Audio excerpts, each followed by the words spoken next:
So thank you all for coming out today for this special day for Congresswoman Martha McSally, and coming out to lend your support to this event. I'm honored to be here as a supporter as well.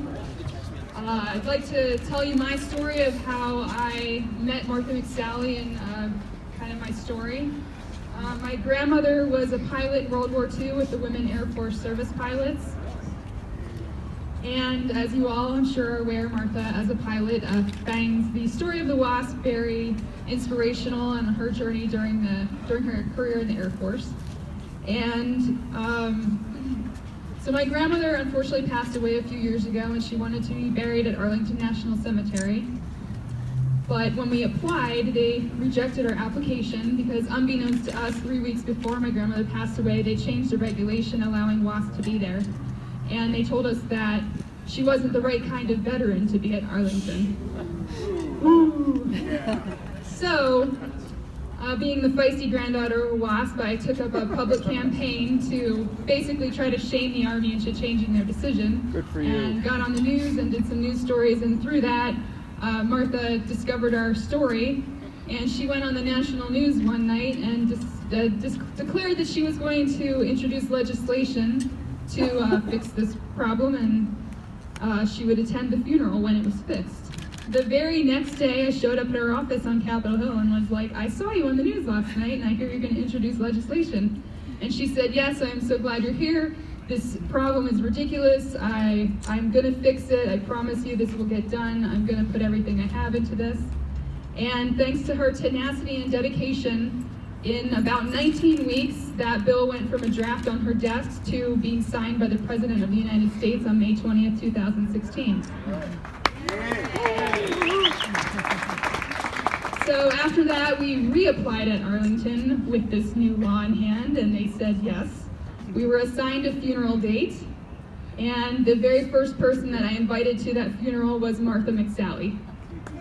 And not only did she attend the funeral, but she gave a very moving speech at my grandmother's memorial service at the Women in Military Service for America Memorial, talking about how the WASP inspired her and were trailblazers for the history of women in the United States. And at the funeral at Arlington National Cemetery, the area where you actually do the funeral is quite small.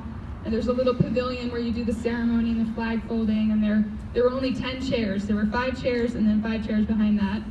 So my mom has 3 siblings, so my mom and her 3 siblings sat in the first 4 chairs, leaving 1 open.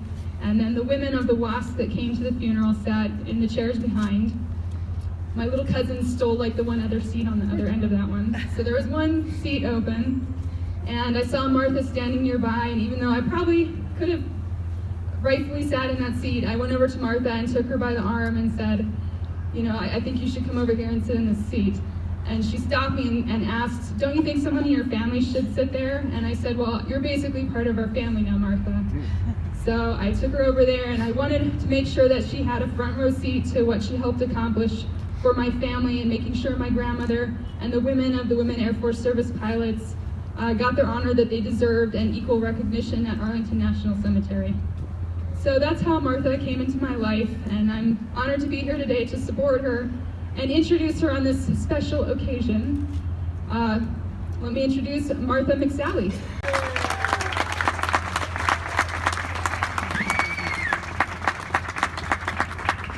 All right, good afternoon, Prescott. How are we doing today? First, I want to apologize for being late.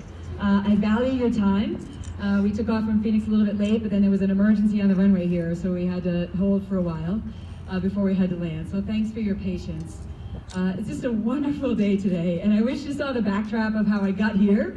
The outfit gives you a little hint, but actually we started in Tucson this morning and flew to Phoenix, and now landed in Prescott in an old AT-6 World War II training airplane.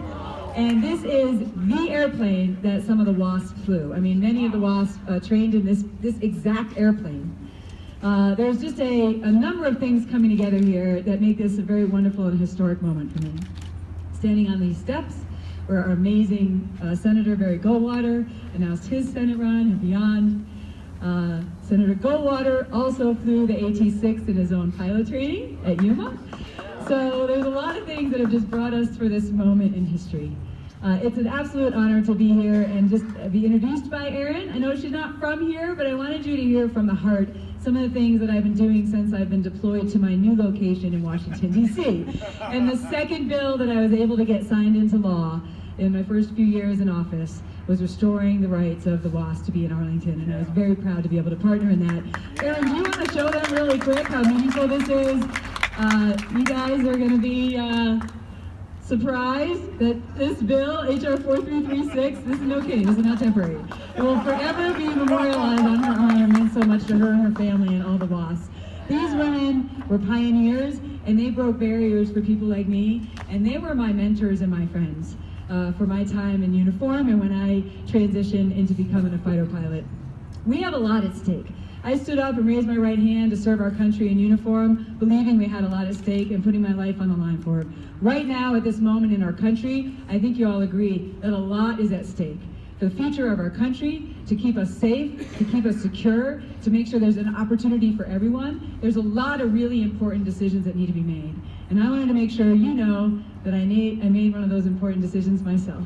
And so as of today, I am a candidate for the United States Senate for the state of Arizona.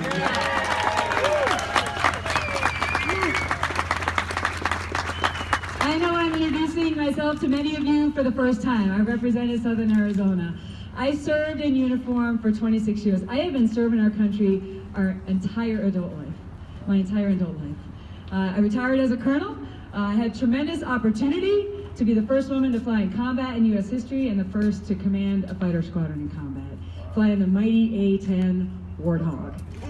And as I think about days like today, though, I'll tell you, I think about my mentors, like the WASP.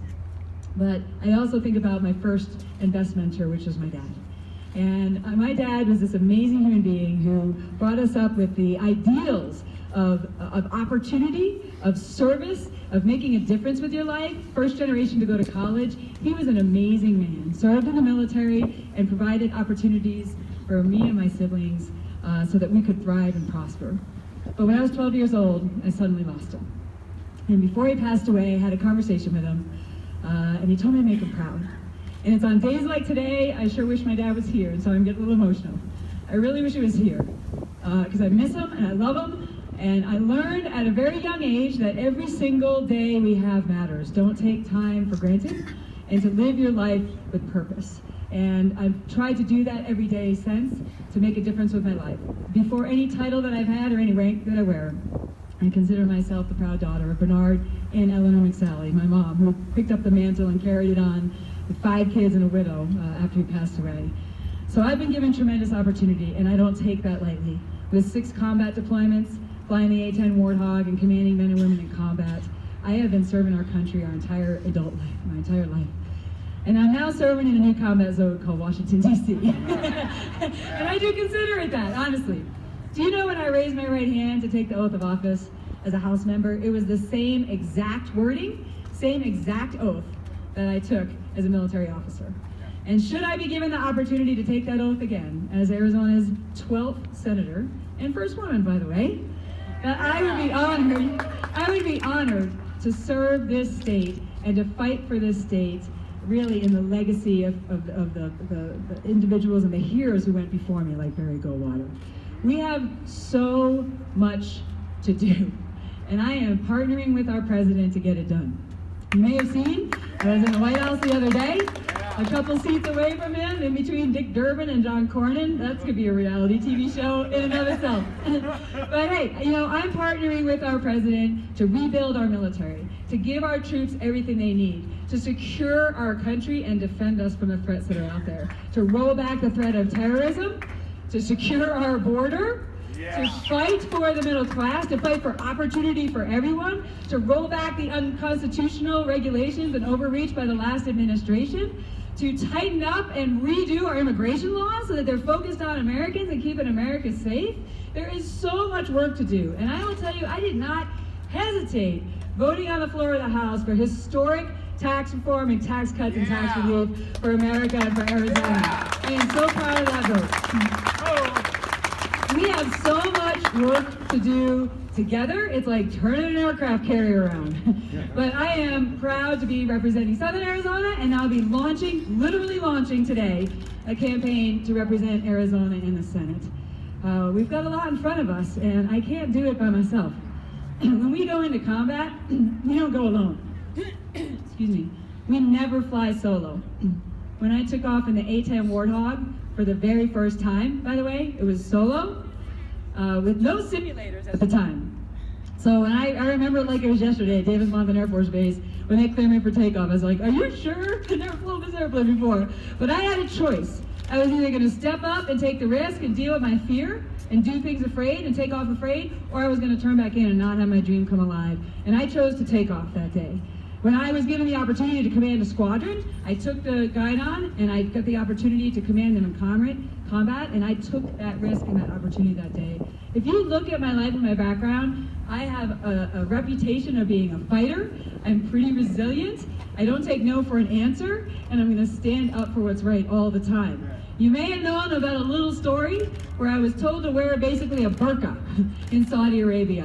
When I found out that's the way our troops, our female troops, were being treated, that they were basically told that they needed to kowtow to Sharia law, that they had to put on the garb of a faith that they did not follow, it didn't even apply to me. And for 6 years, I was fighting for it on behalf of those troops until they then handed me one and said, put it on. I was infuriated by this. And I worked tirelessly for 8 years to restore the religious freedoms and the constitutional rights of our servicewomen. And I worked through Congress, I filed a lawsuit, and got a law passed to finally overturn it. I am not going to stop. I am not going to stop until we fix something that's broken. I am not going to walk by a problem. I am going to fight tirelessly for the things that matter to us. But I need your help. I need wingmen and wingwomen like you for this very, very epic race that's in front of us. I am going to fight and run with passion and with heart, and I'm going to give it all that I have, like I do everything else in my life. I am going to run like the future of our country, and the balance of the Senate is at stake, because it is in this race. If this were easy, it probably wouldn't be the path I had to take. It's sort of the story of my life. But we're going to do it together. And our motto, I decided, is the old Air Force mission, which is to fly, fight, and win. And I see an Air Force vet here going with me on that. So today we flew up here, but we've got a lot of work to do in front of us. And over the next 10 months, together, we are going to fly, fight, and win, and we are going to take this Senate seat to serve Arizona in the Senate. God bless you all, and thank you all for coming. So grateful for your support.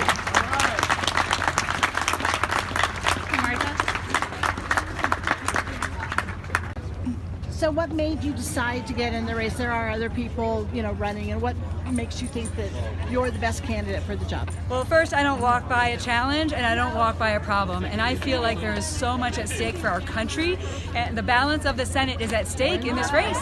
And so I have gone into combat. I stood up and fought and won to represent Southern Arizona in the House, and now I'm stepping up to the new challenge, and I am ready to fight and win this seat. What do you find is the biggest issue facing the country right now? I think it's really three major issues: national security, economic security, and border security. These are the things I hear from people across the spectrum. We have a very diverse state, but everyone, whether they're Republican, Independent, or Democrat, they want opportunity for their family. They want to be able to work hard and be able to get ahead and meet their full potential. They want to make sure that our borders are secure once and for all, and make sure that our troops have everything they need in order to keep us safe. I've got a lot of background on these issues, and I'm ready to fight this fight. And one last question, that is, what about the moral atmosphere of our country and our state, and are you concerned about that? Well, the core values that I had in the Air Force are integrity first, service before self, and excellence in all we do. And I brought those core values to my time in office, and every single day I get up and remind myself and pray for grace and wisdom and courage for playing out those core values in my life and everything I do. If you take a look at how I've conducted myself in uniform and in Congress, I'm going to continue to exercise those core core values. I think all of us need to do that every single day. Look, we can disagree, but we don't need to be disagreeable, and we don't need to hate each other just because we have different views. Let's debate them out, and let's solve problems and get things done. That's been my mindset in Congress. I was actually listed as the 9th most effective member of Congress as a freshman in my first term, and I have passed more bills in the House this year than any other of the 435 members last year. So I have shown that I'm ready to roll up my sleeves and get things done for our country and our community. I'm going to keep doing that in the Senate. Thanks, Lynn. Do you have a quick question? I do, yeah. So last year you were saying that you were not a big supporter of the border wall. Has that stance changed? Look, we need border security, and that includes a border wall. It includes agents that have everything that they need to do their job. It includes intelligence-driven operations, sensors, airborne assets. These cartels are sophisticated. And look, in Arizona, before we had any physical barriers, you may remember those days, it was a free-for-all. The cartels were just coming from anywhere, and the border residents that I represent were having to deal with that public safety threat and the national security threat coming through there. Once we started putting up barriers, at least it was a problem for them to have to solve. It allows the Border Patrol to be able to focus their efforts and interdict while the cartels have a problem to address. Yuma is a perfect example how putting barriers in, combined with partnering with local officials and getting the agents the tools they need, will start to push the activity elsewhere. So look, a border wall where appropriate, combined with other elements of a border security strategy, is absolutely what we need in order to get this border secure. Let's get a radio question here. Last one. Yeah. What's your position on DACA? So we are working on the issue. I introduced legislation this week. For about 4.5 months, we've been working on trying to find some consensus to address this issue. And look, I think most people are willing to entertain some sort of path and some sort of option to address this issue. But by the way, it's not the top priority of the country right now, or most of the citizens that I represent. Making sure our military have everything they need to keep us safe, making sure we keep our economy going, we provide opportunity. We have to address this issue. But I think most people want to make sure that we don't make the mistakes of the past, and that we actually secure our border once and for all, and that we address the root issues of why we have 800,000 people in a DACA situation in the first place. There's no way that we want to be here in 1, 2, 5 years again where we have another population like this. That is not right. So if you look at the legislation that I introduced this week, we looked at what is it going to take to finally secure our border, to address the underlying causes of why we have a DACA population in the first place, and to make sure that we're putting America first related to these issues. So as for example, we provide full funding for border security, over $30 billion in this bill. We have elements related to sanctuary cities and Kate's Law, because those are public safety issues. We end chain migration and the visa lottery, because that is not the way for us to be having a smart immigration system. We are a nation of immigrants, but we need to be having people who are contributing on all ends of the spectrum and supporting our economy, not having extended family members coming in, as over 70% of those that have been immigrants in the last 5 years. It doesn't make any sense. So if you look at what we've put in this bill, and we're addressing giving Border Patrol everything they need, closing some of the loopholes that the cartels are taking advantage of right now, these are some of the president's priorities to address these root issues. And I would just encourage our Democrat counterparts to stop playing politics with this issue, stop messing around with military funding over this issue, get off their idea that they think we're passing the DREAM Act or nothing, because it is not happening, and meet us in a negotiation in good faith. If you look at kind of what it takes to move forward, they're saying DREAM Act or nothing, which is a non-starter. The president put out 70 points of what he would like as we're moving forward to address the priorities of the American people, which got him elected. The bill that we just introduced has a little over half of those elements in it. So we've shown that we're negotiating in good faith, and I would ask the Democrats to stop playing politics with it, and let's work on this. Thank you very much. Martha,